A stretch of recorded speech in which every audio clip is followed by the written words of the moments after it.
Good morning, good afternoon, or good evening, wherever you may be across the nation or around the world. Once again, you'll listen to the VMware Communities Roundtable podcast. This is podcast number 746. My name is Eric Nilsson. And with me today, I have my favorite co-host, Corey Romero. Bob is going to be joining us a little bit late, but we'll get to him. Today is Wednesday, November 5th, 2025. Corey, how you doing today? Eric, I'm doing well. Doing very well. Yeah, excellent. We're it's raining here in the Bay Area, so Palo Alto, has rain. We got a storm coming through, but other than that, we had a good Halloween last week. So here we go. On the show today, we're going to be talking about home lab licensings with Daniel Keer. He is senior consultant for Digitally Accurate. So we're going to talk to Daniel about his blog article on home lab licensing. We'll talk a little bit about that. Maybe we'll talk a little bit about the VMUG virtual event that's happening tomorrow that we're going to be taking people through VCF 9 tokens for advantage. So should be able to talk to Daniel about some of that and should have some fun there. So that's on the show today. Bob will be joining us late, and it's a beautiful November day coming into wintertime. So enjoying that. Corey, how's things in Utah? Things are great. Since you've got rain, that means we're probably going to have snow here shortly in Utah. So that'll be the second time here we've had snow. The snow up in the mountains currently right now. And as far as vExpert news, I've got a couple things. An email went out this morning asking vExpert to share the latest vExpert blog article, encouraging individuals to pursue the VMware vExpert Award.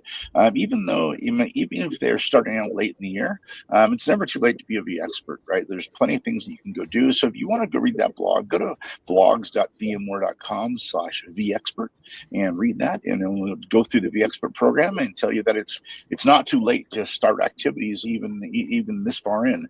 You can still do enough to potentially earn the vExpert Award. So go and give that a read. And then I'm planning 3 webinars for vExperts on VCF. These are going to be deep dive technical webinars. Those are still in the works, and I should have more details of those in the coming week.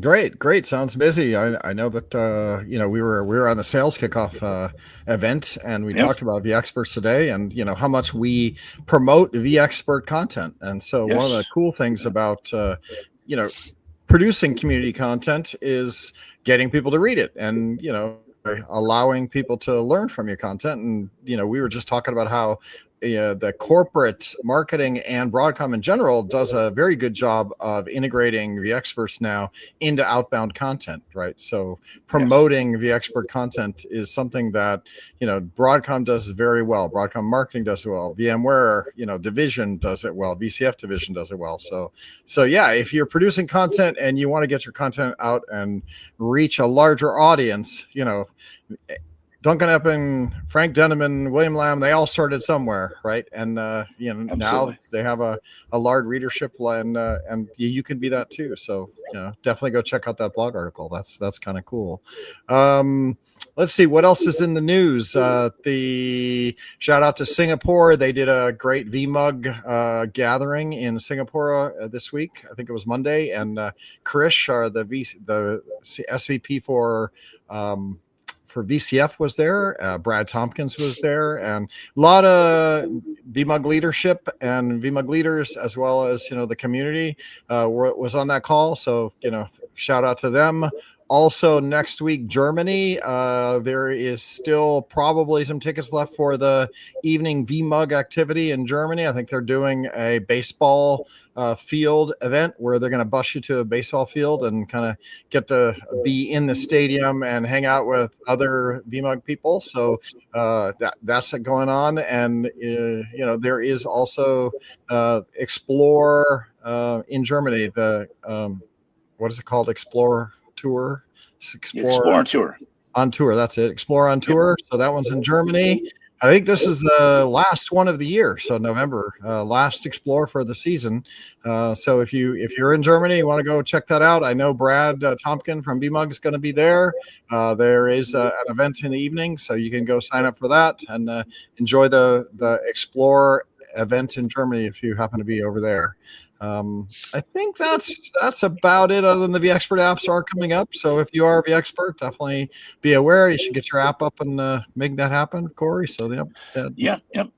Applications are going to open mid-December, close mid-January, and then we'll have results in February. Okay. And then the VMUG UserCon, the virtual UserCon, has over 3,500 people signed up for the event. And so it's not too late to register. It's a virtual event. So go register. That's tomorrow, right? Yeah, that's tomorrow. Yeah. So if you're listening to this, you're live streaming and you want to be part of that, I'm presenting the VMUG Advantage program as well as the VCF 9 tokens. They will go live at the end of the month. So be aware that it's not too late to join the VMUG virtual conferences. There's 2 tracks going on, so there's a lot of content. Paul Turner will be keynoting, so talking about VCF as always, and so should be a good event. I know that we're excited about launching the VCF 9 tokens for Advantage, which I'm sure I'll talk to Daniel today about a little bit about VCF home lab licensing, and so not too late to go register for that. So let's switch over and talk to Daniel. So Daniel, on the community podcast, we'll usually, let the guests introduce themselves and tell us a little bit about your career. What's your career arc? What do you do in the ecosystem today? And how did you get where you are? So give us a couple minutes of your career and how you got here. For sure. I started in IT many, many years ago because it just kind of makes sense. And then recently I became a project lead and senior consultant over at Digitally Accurate. And we do IT consulting, and we specialize in VMware, vCenter, and ESXi and all that kind of stuff, as well as VDI and NVIDIA vGPU and pretty much everything, like going all the way from Microsoft Entra to Intune. And we do all that kind of stuff. And that's kind of our main area of expertise. And how long have you been there? I think it's my second week. I just made the career change. It's still learning everything. What did you do before you ended up here? Prior to this, I worked at a managed service provider, doing managed IT. And it was just time to do what I refer to as IT for IT. IT for IT. All right. Well, there you go. So you do blog, right? Because I think your blog did trend a little bit. How long have you been blogging? Oh, man. I've had a blog since like 2009, but a lot of the blog content wasn't really, it was a little bit tech focused. Originally, it started as I was trying to be a YouTuber. So then I was making weekly like YouTube videos and stuff like that. But you can very much tell if you look at the super old content that there was always a focus on tech. And I think it was around 2019-ish or 2018, which is when my blog kind of just went super technical. And I've just been doing tech-based blog posts ever since, I think, 2018. What did you start? What was your first tech topic that you covered? What inspired you? What inspired me was I got sick of trying to remember how to fix something. So one of the earlier ones that I can remember was there was this issue with these HP small form factor desktop computers. And this is back in the era of like Windows 7, where if it was running, it would like the audio driver would mess up. And if you tried to uninstall the audio driver, it would still be messed up. And there was the only way to fix it was to like modify something within the registry, and then you would be able to reinstall it correctly, and then it would fix that. But that problem was super annoying, and lots of customers were running into it. And I knew I would forget. So I decided to write a blog post just how to do that, and kind of just kept doing that, where it's my reminder to myself and reminder to everybody on the internet on how to figure out things that I've figured out. Yeah, it's a great way to kind of have an online run book, right, Yeah. of problems, right?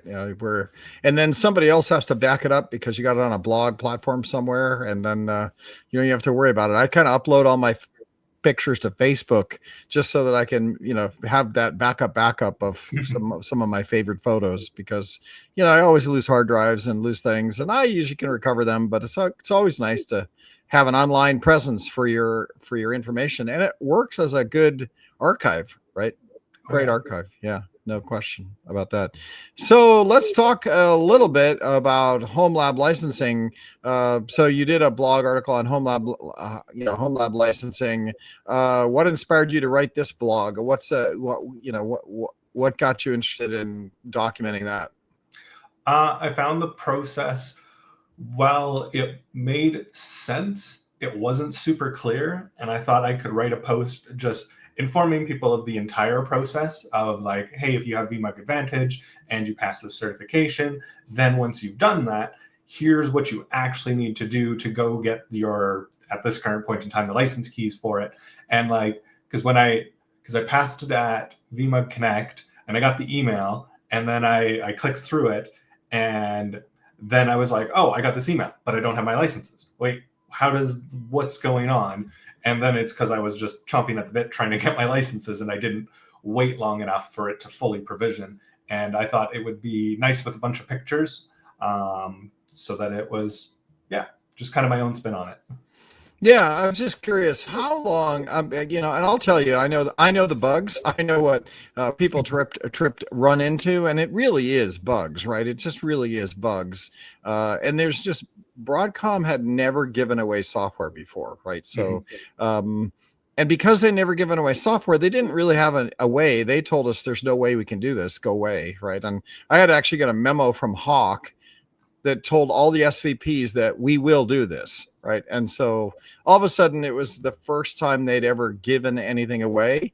And it's pretty kludgy how we actually managed to get systems to allow you to download software from Broadcom, because they've never done it and they thought there was no possible way, but we did find a way to do it. So and I'll take you through why you experienced what you experienced, but let's talk a little bit about how long did it take you to actually get through the process after you got your exam and you got the mail. How long did it actually take you to figure it all out?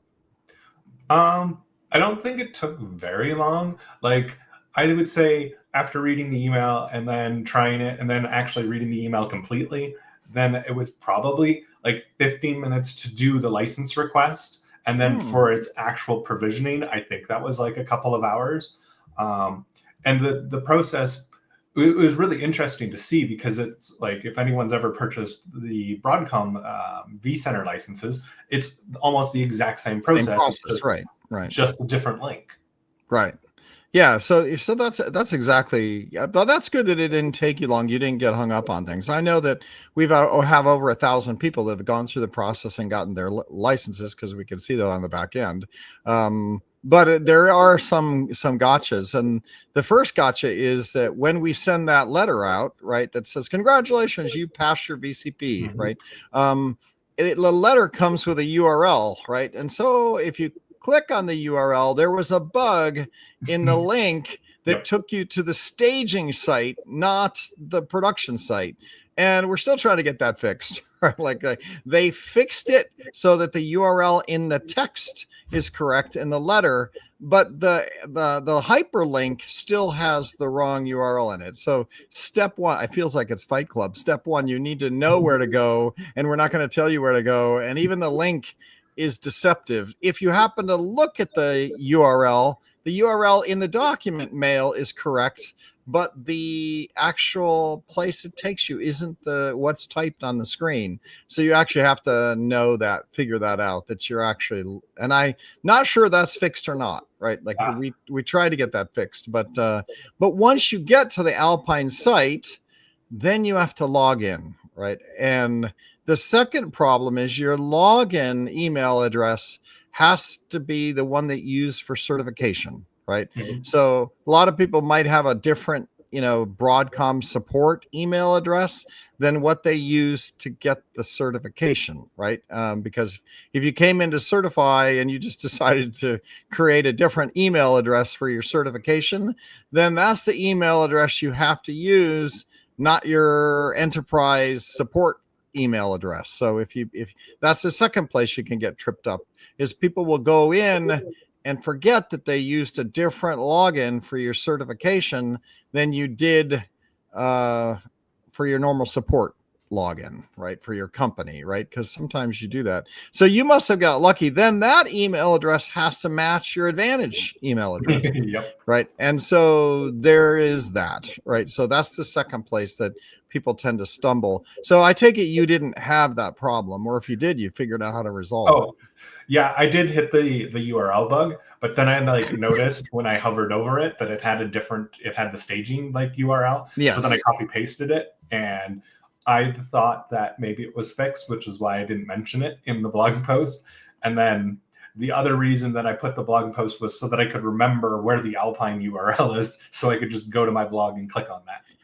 We have a blog on the Code website, blogs.vmware.com/code, has a guide log that has this called out, right? And and you know how many times I've gone back to that blog article to go get the Alpine link, probably every other day, right? You'd think I'd bookmark this thing, but I just go to the blog that has that URL in it, and we will get that bug fixed. So when the URL to the letter will take you to the right destination, but it does say, if you read it, it's there.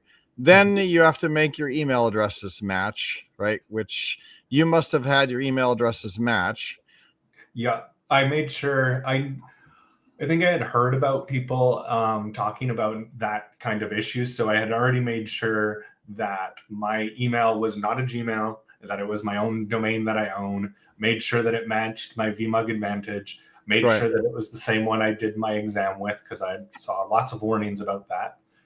So that definitely was fortunate. Right. Now you are able to have a Gmail account. Oh. If for the certification. So when you go in and take your certification, you could create a support account that is, I think, got your Gmail to get your cert. Alpine lets you do that. So I don't think it's absolutely required that but I wouldn't even swear to that. I think you can do that. They've told us you can do that. Okay. What I don't know is when you go in and take a cert right now, whether you can just create a brand new account, in the certification portal.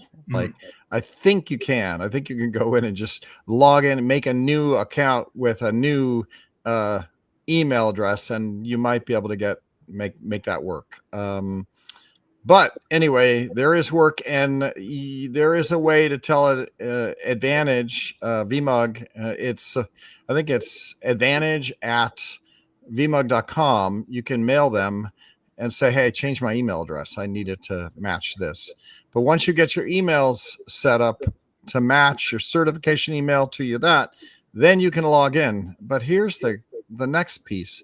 When you go to log in, it doesn't take you back to the Alpine account. Yep. It takes you to a generic Broadcom support account, right? And the first thing on the screen on that destination is go set up your account button right on the front page. And a lot of people see that and go, oh, okay, now I have to go set up my account. And that fails, right? That fails because you don't need to set up an account. What you need to do is go back to the Alpine landing page. If you go to the Alpine landing page, now that you're logged in, you'll see your license panels. The other thing I tried to do was take the site ID from the email and tried to register to that site ID, and I was like, nope. No, right. Right. So we are putting that in the marketing material that, hey, once we didn't understand this when it was happening. We had people reporting that they were trying to go to customer support and change their site ID and set up their profile. And we're like, what's actually happening? We did not understand this.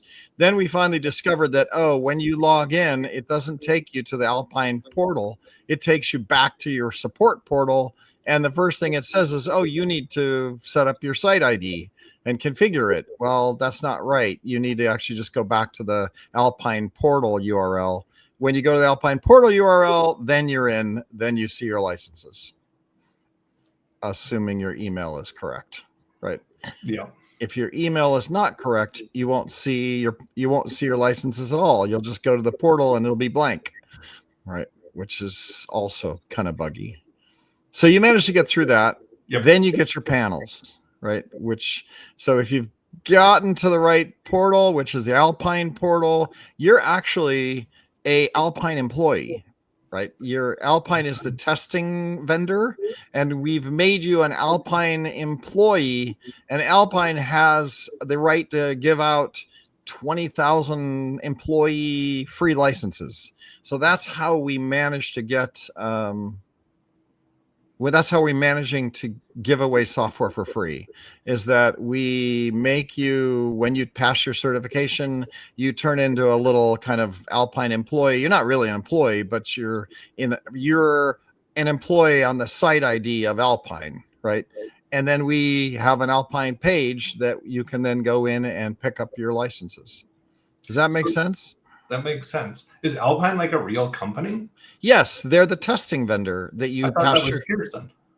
Pearson uses Alpine to deliver part of the test. Oh, now it makes sense. So Alpine is a vendor of Pearson.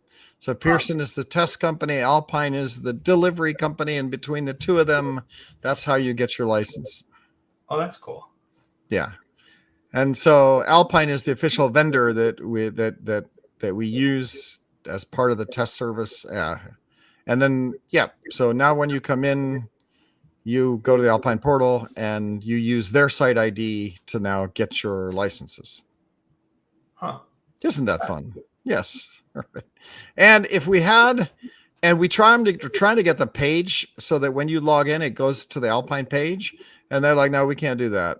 You know, there's the platform does not remember where you came from and then take you. The login platform, you're just coming in under support login, and once you log in as a support login, it takes you to the support page, and there is no way to go there, right? So that's living the dream there. Once you get to the Alpine portal, though, you get your panels. Yep. Then you have to realize you have to request a license, right? Yep. Which then sometimes it like de-requests them. And like I logged in today, and I think the vDefend license is like, oh, you need to request it again. But I think like the SKU number changed or something. Yeah, it could very well be. Don't know much about vDefend.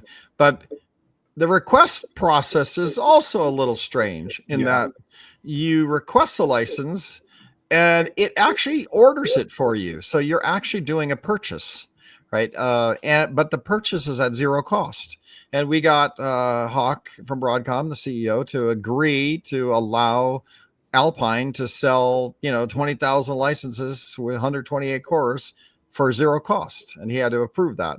So when you go in and request a license, you're actually doing a purchase, and you'll get an email. You should have got an email that said, "Thank you for your purchase. We are processing your purchase now. Please come back later." Yep.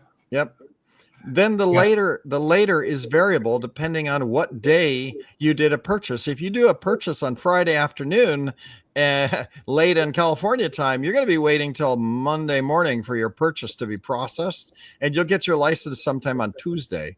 But then you mentioned that you got yours in a couple hours, which I've also seen. So it depends. Yeah, I did mine on a weekday, and I got the Broadcom software delivery for contract number, blah, blah, blah, blah, email. Then I got the later email, the final fulfillment email. And then I was like, oh, I got my licenses. Nope. You still got to wait a little bit for everything to sync. Yes. Yeah. Then, that's right. There is it's a platform. It's a platform, and it takes a little time for all that to update itself. But then, and I've seen it go 2 days, right? Like where people come in, they get the order, the fulfillment happens, but then, or they get we got your order, but then you don't get the fulfillment email till like the next, because you ordered on a Saturday. I don't think they fulfill anything, or it's not as automated as it should be. I don't know. But in the end, eventually within 2 days, I put into my blog article, like up to 2 days, you should eventually see it, fulfill. Which is then interesting, because then you get a little panel that then has your license key and the download link, right? Yep. So were you able to find your license keys okay? Was that obvious? Yeah. Yeah. You just click on the little certificate kind of thing, and there you pops go. Up. Yeah. The part that was weird was clicking on the downloads, is then sometimes you have to navigate around a little bit to get to the right download spot. But that's what I was going to say. Next challenge is when you click on the download, it doesn't take you to the download. It remembers the last thing it delivered to you as an Alpine person, and it goes, oh, you want to be over here. It doesn't go to what the panel actually says. And they're like, yeah, we can't really do anything about that, right? It goes to the download pages, and it takes you to whatever it thinks you last downloaded, right? And because there's 12,000 other Alpine people doing this, I'm not even sure if it really figures it out. So it just takes you into the download area, but it doesn't really take you to the right place. But you're in the download area, so then you can navigate and figure out what downloads and then go to the download. We are requesting that they statically link that. So when we do the release at the end of this month, it should take you to the right place. So we got one thing fixed, right? Out of that. Yeah, sweet. So at least once you get this far and you've gotten your purchase and you got your license, it should take you to the top VCF landing page, which you can see VCF and you can see vSphere, and then you can drill down into that. Do you want to know what the next trip up is? Because we're already in like trip up number 5 in this process. Yes, I would like to know. When you go to download, especially VCF 5.x, it has a checkbox that says, oh, yeah, the checkbox problem, right? Yeah, you have to click on both of the links and then go back, and then it has a checkbox. Do you accept terms and conditions, right? And so you go to click the checkbox. Well, first, you don't even notice the checkbox. You see the software and you see the little cloud icon, and you're like, oh, there it is. I can go download 5.x installer, and you click, and it's not clickable. And you're like, why is the download icon not clickable? Did you run into that where you're like trying to click it and it won't click? No, I didn't run into that, but that's because I've had to figure that out before buying like normal production licenses. Right. So you've been in the Broadcom fun before, right? Exactly. So I knew about that one, but I could see how people would get tripped up by that. I get escalations, and I actually answer the escalation going, hey, you have to go check the checkbox. And they're like, yeah, my checkbox is broken too. Maybe I'm on the wrong browser. Let me try Firefox. Let me try, you're like, no, you have to, it says checkbox, I've read the agreement. And then there are 2 links there is a license link and there's another link. And if you don't click on those, there's some JavaScript that won't make the checkbox checkable, won't make the cloud cloudable, because you haven't clicked on both of those little links. And when you click on them, you'll notice when you come back to the page, they're light blue, not dark blue, right? It recognizes you clicked on that link, and the JavaScript probably says, okay, now I can make the checkbox clickable. When you check the checkbox, then the cloud is downloadable, and voila, you are, you now can go download what you think you want to download. Right. So those are now you've got vSphere 5.x, right? We've also had problems where people don't want to install all of VCF. They just want to go get the vSphere, the ESX Yeah. I license and the vCenter license, and it gives you a handful of those licenses right in the license pop-up, correct? Yeah. Yeah. Correct. But if you're already running vSphere 8 and your license expired, I think the ESX license will work. But some of the other licenses expect you to have installed VCF 5.x, the whole, and they're not compatible, right? All the licenses are not compatible unless you're installing all of those VCF 5.x products. Oh. Yeah, so I've had problems where ESX works and maybe vCenter works, but a couple of the other ones, vSAN or one of the other ones, are like, no, you got the wrong version, right? You don't. This license key does not work with this vSAN, and then they're stuck, right? Yeah, so I've run into that, and I haven't been able to debug what's actually happening to that customer, but I have seen that one or two times where the full license stack that they give you for keys expected you to have VCF 5.x, right? Which is 8. and 8. But when you get to vSAN, there must be a different version of vSAN bundled with the VCF 5.x downloads versus what you got separately in your environment from some other place from vSphere. I don't know, but you didn't run into that. No. Did you have an existing install or did you do a green fresh I install? had an existing install. Yeah. Yeah, I already had did you just use the keys for your existing install? Yeah, I used the keys just on my ESXi and vCenter, and then that all worked. But you didn't do vSAN then? No. So all right, so that's why you didn't run into that. I think it's because the vSAN that you would have gotten in an older version is not either dot release. I don't know what it is, but when you go to use that key, it goes, nope, sorry, no, not a valid key. Yeah. My plan is to deploy VCF9 on some MSAO2s and then do all of that. But I'm waiting for the download bits to function so that it can be updated and then the license for 9 to work. And yeah. So we're going to ask Tony Foster, because Tony Foster, he's paying attention and he says his mind is blown. So I'm just curious. So Tony Foster, why is your mind blown? And you're muted. And you're still muted, but it's okay. You'll get it. Yeah.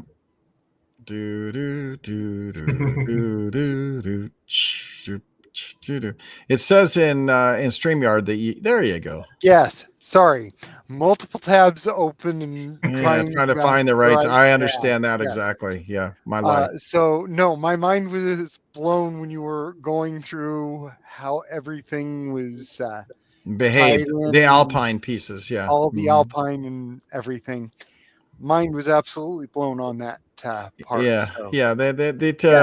They swore that I had several VPs that told me that we would never be able to do this, that Broadcom would never be able to download and allow customers. And they told me it would cost $40 or $50 million to enable, the 12,000 VMUG Advantage users to come in and have a way to download. We'd have to make them all individual companies with individual site IDs and blah, blah, blah. And eventually we discovered, I should do a shout out to the VP that told me how to do this.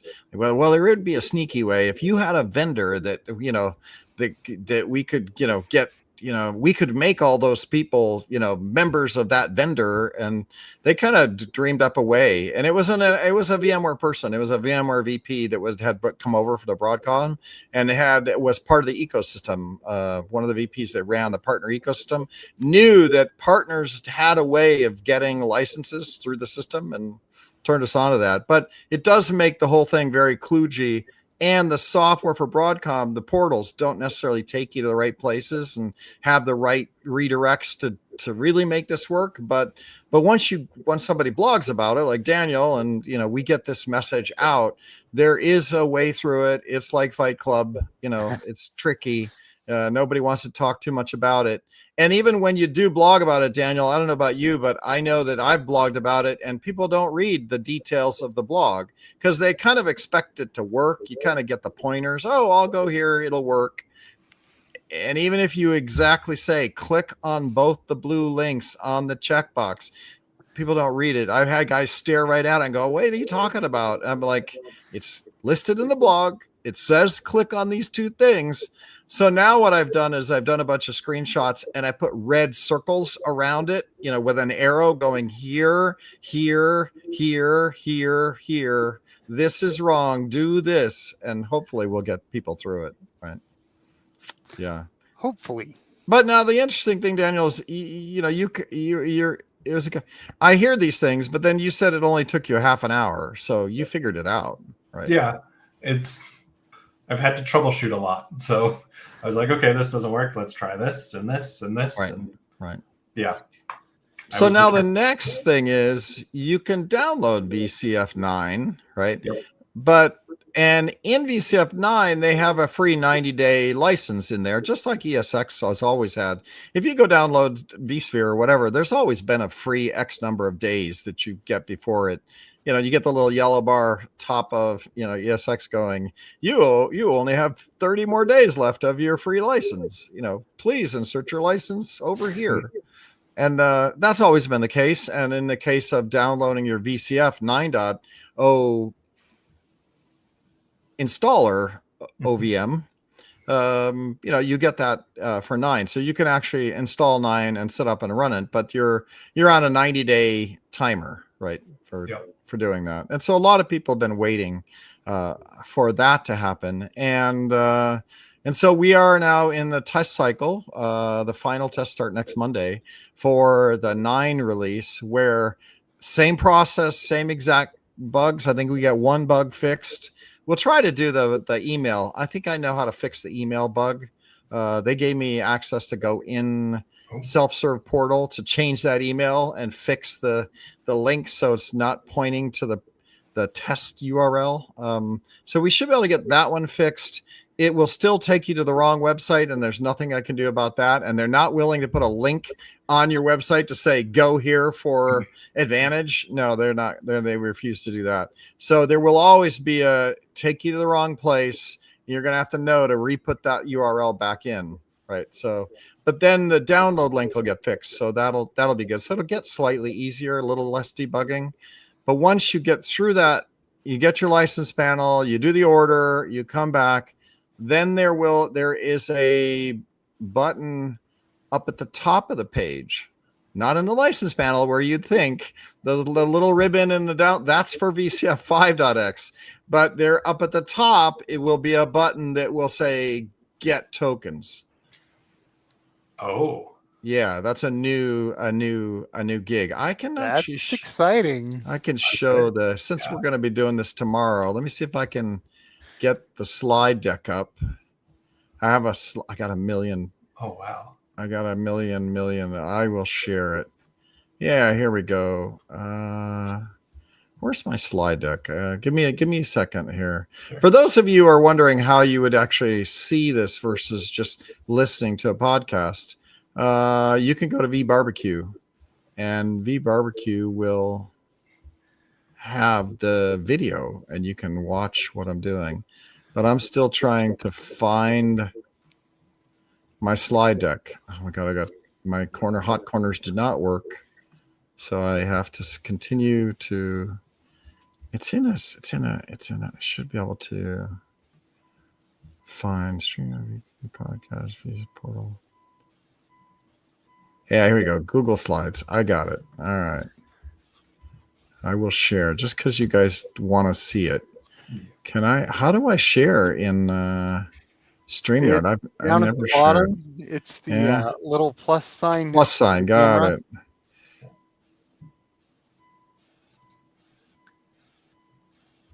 All right. Do I say Google Slides? Your computer. You probably want Google Slides. Can I do Google Slides? Yeah. Google Slides. This is never gonna work. Okay. No, that's not gonna happen. I gotta be able to share my desktop. Right. Slides, extra camera, video file, image file, share screen. There we go. Share screen. There we go. All right. This is going to work. Okay. So this is my slide deck that I'm sharing.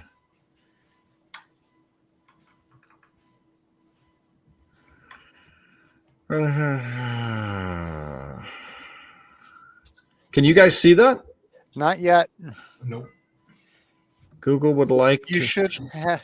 Yeah, there you go. Right, yeah. I have to tell Apple it's okay. Password.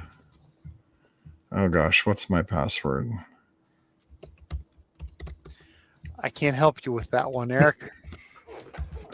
Yeah, I got it. Come on. Nope, didn't like that. VMware 123 exclamation mark exclamation. Well, my Mac has got a different. Oh, Hey, there we go. success. Okay, good. It says it might not work. Do you want to quit? I'm like, no, don't quit. Okay, yeah. So this is a slide deck, and I can these are the steps that we're documenting that you have to do, which we've talked through all the steps here, right? To go get these. But then if I want to scroll down to I got slides upon slides, taking with little red arrows for tomorrow's presentation. And then we finally get down to the end where, here we go, up in the top corner now, when you've requested your license. See, you did the request. We got the 128 core licenses. And then up at the top now, generate tokens. So does that generate a token, like as if you had a site ID, and then you can use that to like do the updates and Yeah, that's right. You do have a site ID. You're on the Alpine site ID, and you're an employee of Alpine, and you have an instance with your login, and it will generate a token based on what we know your license is, which is 128 core license for VCF 9.x, right? In this case, 9.0.1, I think. And it will then generate in the system a token for you under your login as an Alpine employee. And you will then and have you don't that, have right? to associate your account to like the site ID of Alpine. It's already associated Oh. because you're at the Alpine portal. Yeah. Oh. But in the Yeah, main support page, and we verify that based on because you're logging in through your test account, your certification account. So that's when you super cool. Yeah. So when you went and took your cert, you passed your cert. We go, congratulations, you're an Alpine employee now. Not real employee. I make that term up just to kind of, explain how this back end is working. And then you're an Alpine employee, consultant. Yeah. And we'll call you an Alpine consultant. And then you can, you get a token. And when you do generate token, it goes, okay. And it generates the next screen here is it sharing that? Can you see that? Yeah. Yep. Okay. Yep. It generates a token. And there you have your VCF9 token. I blacked out the token because I don't want people stealing. Apparently these tokens work anywhere. I've heard that once a token is generated, it's good. You could probably use it 1,000 times and then nobody would know. Although Alpine will get an audit list of how many times that token is being used. And ideally it should only be used one time, right? So, but we black that out. And then you have a token and the token is valid for a year. So you will get a 1-year token for 128 core. And then because you bought VMUG Advantage and passed your VC certification, you can come back, and I don't have a slide for this yet. I still am finishing my slides. You will be able to come back at within 60 days of your expiration date, 60 before and 60 after. And we will give you when you're in the certification portal, you can put in a token, a code, a discount code kind of like thing, but it's not really discount. They call it something else.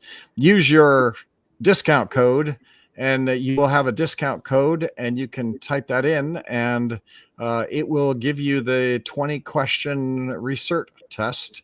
You take and pass that, which it's free and it's easy. It's 20 questions and it's super easy. And then you will be able to come in and request your next year license and do this all again. Oh, cool. Huh. That's Yeah. neat. Yeah. But Yeah. you can only do that a maximum of 2 times, right? You get your first year without needing to take the test. Yeah. At the end of the first year, you take your test, and you get the second year. The next year, you can take another test, and you get your third year. So you get full 3 years of VCF 9. Nice. Yeah. That'll be awesome. Yeah. But we'll keep the bloggers in business because it's I will not. make blogs on this entire process. Yes, that's right. It is, and we will blog about it, and you will get it. Now, once, as you point out, once you get used to the process, right? You understand the Broadcom download, you understand how tokens work, you understand, you know that the checkbox requires you to click the links. If you work with Broadcom, some of this stuff is already self-evident. If you've been to the download center a few times, you understand how to find all the different pieces of software, right? So if it's your first time, you're learning all these little quirks about the system. Now I go in and I'm like tickety tickety tick, blah blah blah blah, and it's self-evident, right? But the first time through, I was like, oh, where am I? And even when people are reporting bugs back to me, I'm like, I'm not even sure where they're at. Because get this, as a Broadcom employee, I'm not allowed to go into any of this. It blocks me. It's a sorry. Broadcom employees don't come into the download center. Go to your employee download process. They have a whole separate thing for employees. So I struggle to get into here and actually go through all of this. Luckily this year they gave us 20 test accounts, not in production, but in stage, that we can go through and screenshot and kind of learn how this all happens. So it's been a learning experience for us as well. Oh, That's fun very, times. very All right, neat. now how do I stop sharing? Stop screen share. There.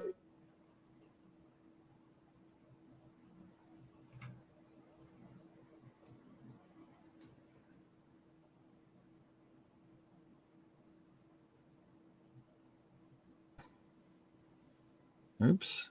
Oh, you're back.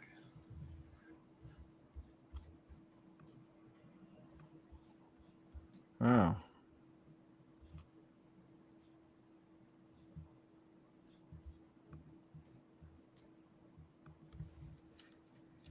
Hmm.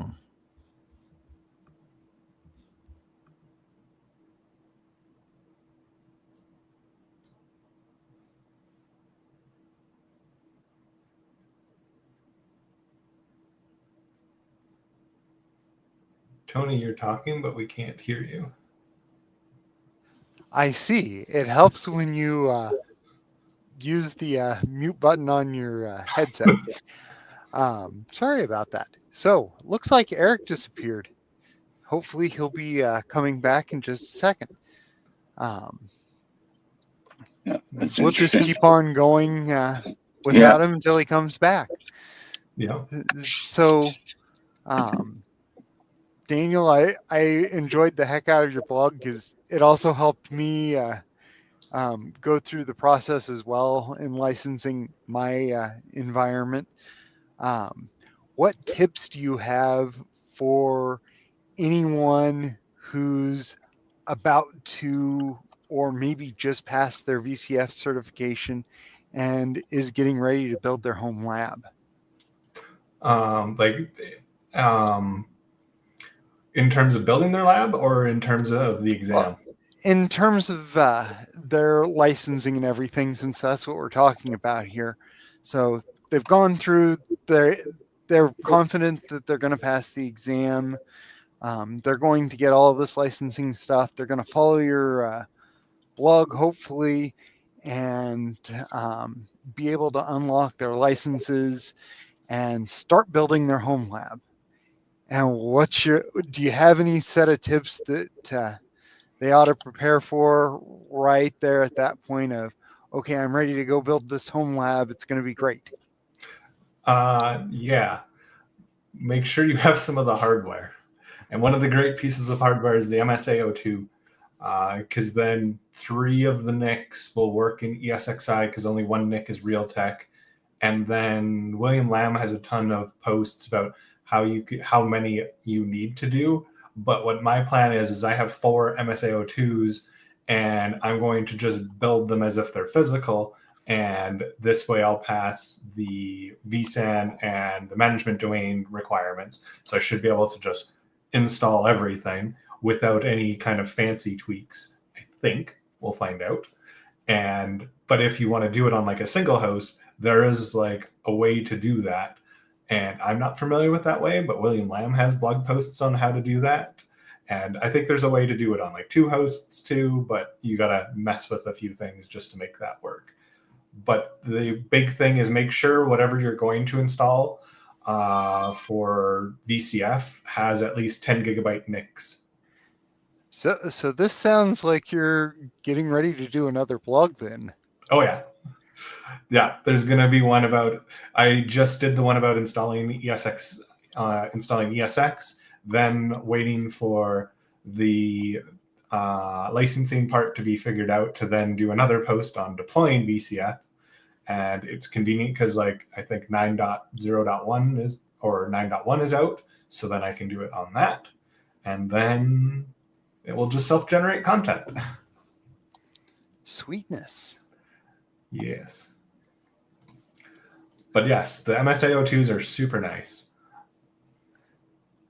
Awesome. And if you want to do, one of the things I did, because I like having IPMI because I have a server rack with all of my stuff in it, but it's in my basement and I don't want to have to go plug USBs in.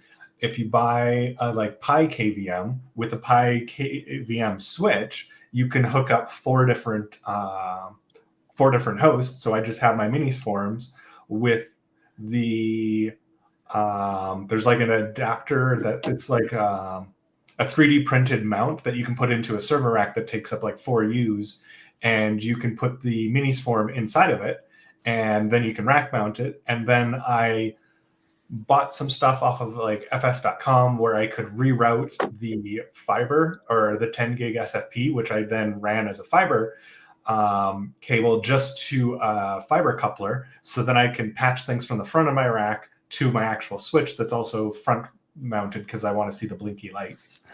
And then this way, I also found a Keystone jack that works with HDMI. So I bought short HDMI cables. So I have this whole 4-panel from fs.com that has all of my adapters passed through. And I did bother passing through the Realtek NIC, but I made the Keystone jack red for Realtek red and don't use it with ESXi. Yes. And very wise there. This way, I just patch everything into my entire network, and then everything is there. And then I have just a 1U shelf that holds the Pi KVM, and then I just wire that to the front of it, and everything works. Sweet. So, did you do a blog post on this that I missed? Not yet. Okay, because I'm this working sounds out all of the stuff, and once I have it finalized, I'm a perfectionist. So once I have it perfect, then I'll have an entire blog post. But this is why the blog posts have been around the licensing, around installing ESX, and there will be another one later about regenerating the certificate. And yeah. awesome. Okay, well, we just lost Corey too, so wow. Yep. Not sure where everybody's going. Oh. Oh, here comes Eric. And Corey. here comes Corey. There we go. Welcome back, Corey. Yeah. Oh, Yeah, Eric, yeah. you got 2 hold on. Yeah, sessions active. there we go. Yeah. There. Yep. There we go. Yeah, for some reason we all froze. I have a feeling it's Broadcom did something because I'm on my Broadcom laptop, but got back Yes. in here. So I was listening, but I was in the staged room. So I got back really quickly, but I couldn't add myself back into the studio. I was sitting like Tony Foster does, listening, but not in. And Corey might be in the same bucket, but I got in. So there you go. And so it sounded great. I loved listening to you guys talk, and at the top of the hour, like we've been recording for 54 minutes, so good show. Looking forward to VCF 9 tokens. I think that's where I was when I dropped. Yep. We'll go live at the end of this month, so at the end of January we're final. And I think he just froze again. Yep. So, yes. Yeah. I Yep, he guess froze again. I guess I'll pick up where he was about to head. Daniel, I know we've discussed this before at VMware Explorers and stuff, but do you do any barbecue? Because it's about time for the V barbecue report is where I think Eric was heading. Yep. No, it's on my list of things that I should probably figure out how to do, but I've never actually barbecued. I don't own a barbecue, but right now it's like beginning to be winter, so it's too cold for barbecue. It's never too cold for barbecue, but No.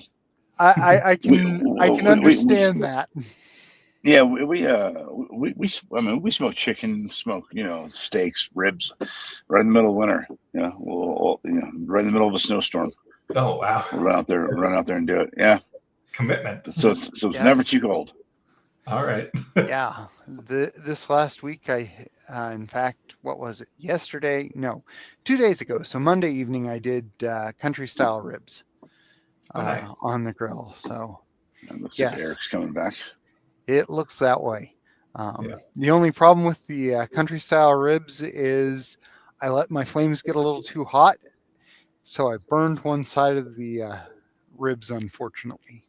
Oh, Yes. that's always So- unfortunate.